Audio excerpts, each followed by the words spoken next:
Sputnik 2 पर यात्रा करके सबसे पहले अंतरिक्ष जाने वाली लाइका को तो सब जानते हैं, पर क्या आप जानते हैं उसका अंत कैसा था?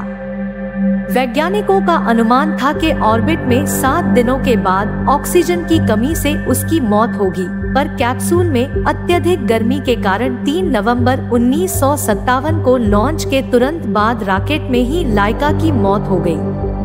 31 जनवरी 1961 को हैम नाम के एक चिंपैंजी ने मरकरी रेडस्टोन 2 मिशन के अंतर्गत उड़ान भरी और सौभाग्य से न केवल परीक्षणों में उत्तीर्ण हुआ बल्कि सुरक्षित और स्वस्थ वापस भी आ गया।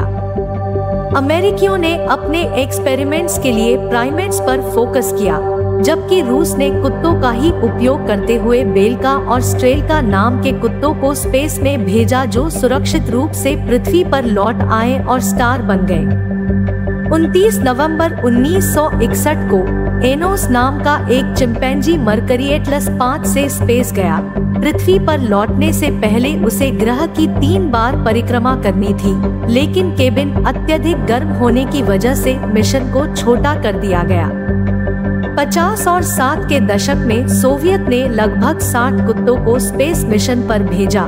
इनमें वेटेरोक और उगोल्योक कोस्मोस 110 पर सवार होकर अपनी 22 दिन की यात्रा के लिए सबसे ज्यादा फेमस हुए।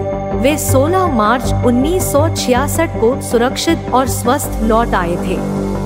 बंदरों और कुत्तों की इस दौड़ में फ्रेंच स्पेस प्रोग्राम के लिए डेवलप किए गए वेरोनिक रॉकेट पर 15 मिनट की उड़ान के बाद फेलिसेट अंतरिक्ष पर विजय प्राप्त करने वाली एकमात्र बिल्ली बन गई। वह 18 अक्टूबर 1963 को अपनी उड़ान के बाद जीवित लौट आई।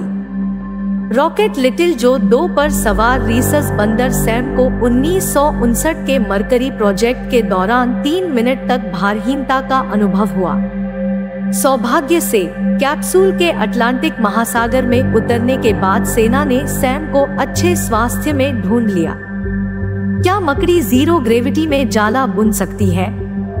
एक हाई स्कूल स्टूडेंट के सजेशन पर यह जानने के लिए नासा के वैज्ञानिकों ने स्काईलैब मिशन पर 2 डायमंड मकड़ियों अरेबेला और अनीता को भेजा। दुर्भाग्य से दोनों मकड़ियों की पृथ्वी पर लौटने से पहले ही डिहाइड्रेशन से मौत हो गई। अब बारी है चूहों की। इंटरनेशनल स्पेस स्टेशन के लिए डिजाइन किए गए नासा के रोडेंट रिसर्च हार्डवेयर सिस्टम में चूहों को रखा जाता है।